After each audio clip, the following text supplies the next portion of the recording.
Looks like another party celebrating Walt Disney World's 20th birthday. Hello, I'm Michael Eisner, head of the Walt Disney Company. We're supposed to meet the Disney gang here to watch tonight's special. This must be their party. It's hard to believe that it's been 20 years since the Magic Kingdom was officially dedicated to Walt Disney World in Florida. It gives us tremendous pride to think about the hundreds of millions of people who have visited and enjoyed the fun at Disney World. Our challenge for the future is to try make the next 20 years even better. Hi, guys. Happy birthday, Michael. Mickey, it's not my birthday. It's the birthday of Walt Disney World. Sure. We bought you a present, Michael. Really, I think you guys are confused. Oh, I no. am. Put it on. Try it on. Anything for Goofy. Looks great, Michael. Here's a piece of birthday cake. No, Mickey, you don't get it. But I will try the cake. It's not my birthday. What? You know, Walt Disney World, 20 years old this year. It's not What? your birthday? I thought it was his birthday. Michael, the cake, please. Really? Yeah. Not bad. Can I have the cake back? Now the robe, Goofy. The robe. Get the Come on, robe. come on. Yeah. Come on, give it here. We'll be right back, Michael. We're going to take the robe back before the store closes. Sorry, Come on, Steve, gang. guys. We're using your car, okay? I thought you said it was his birthday. Well, Minnie, now I can have my piece of cake. I can eat it, too. Coming up next, it's a special celebration in the place where dreams come true. Join host John Lithgow as he brings you a special look at Walt Disney World. From the visions that started the magic, to the incredible attractions that make Walt Disney World the happiest place on earth, to the imagination that will create more joy for generations to come. See Walt Disney World like never before. So join host John Lithgow for Walt Disney World, past, present, and future. Next. A little while ago, I was invited by the people at Disney to attend a special celebration at Walt Disney World. I'd never been there before, so naturally, I jumped at the chance. Now, I'm sure you've heard a lot about Walt Disney World. Maybe you've even been there. But here's your chance to experience it from a whole new perspective. Hi! So come on along with me and discover why Walt Disney World has become the #1 vacation spot on Earth. Welcome to Walt Disney World, past, present, and future, with your host, John Lithgow.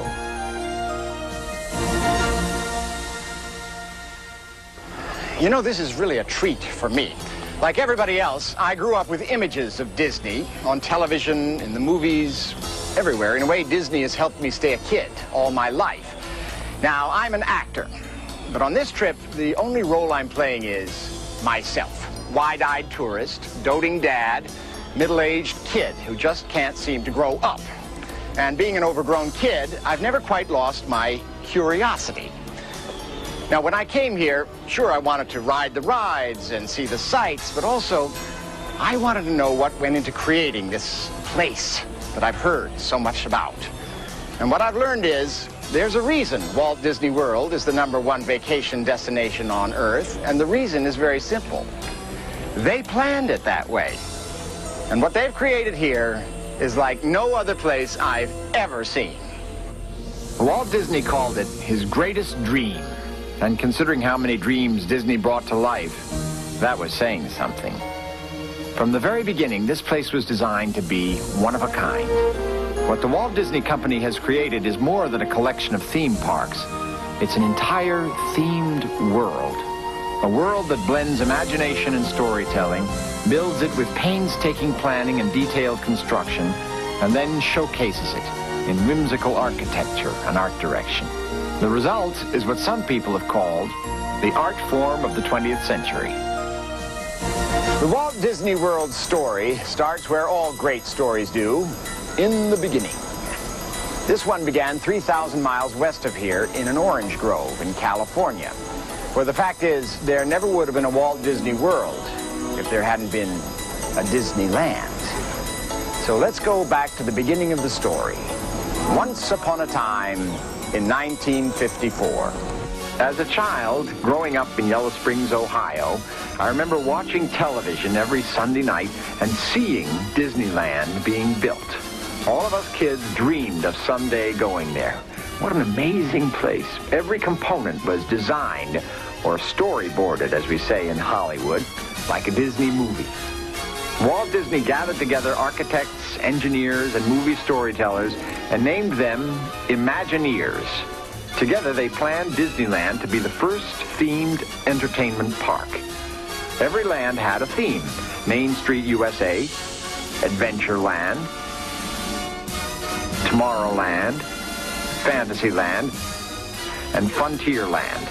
Every detail in every land was designed and art directed to match its theme. Like magic, from start to finish, Disneyland was built in just 1 year. I'll never forget it. Opening day was like the premiere of a Disney movie, and I was there, right in front of my TV. With 29 cameras rolling, the television broadcast on that July 17th was, at the time, the biggest live production in history. And look who's riding in the various cars. Frank Sinatra. Hello, Franco. Who's driving? Frankie? My son, yes. Don't hit this man. Oh. Look who hit who. Sammy Davis, Jr. Hello, Sammy. In 1955, the role I'm playing today as your host was taken by Art Linkletter. I don't know why they didn't ask me. I was available. I guess they just didn't want a 10-year-old host. And there the boat is christened, and it starts on its daily trips up and down the rivers of the world. Of America, that is. One of Linkletter's co-hosts was a movie actor, pretty well known those days, a fellow named Ronald Reagan.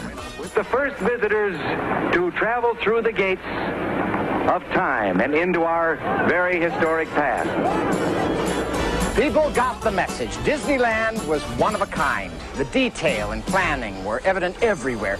Even the employees were part of the story. Walt called them cast members because in his mind, everyone working at Disneyland was part of the show. And their wardrobe was part of the theme. Excuse me. May I help you?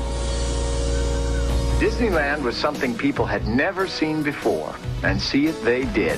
Between 1955 and 1963, over 35 million people visited there. During the same 8 years, the population of Orange County, California tripled. Disneyland's 90 acres were soon hemmed in on all sides by hotels and restaurants that kept Walt Disney from acting on the ideas running rampant through his mind. Disneyland was a huge success, but Walt had even bigger plans. And no one was more hip to the emerging technologies of the information age than Walt and his Imagineers. In 1960, Walt Disney was the commander of the 8th largest submarine fleet in the world.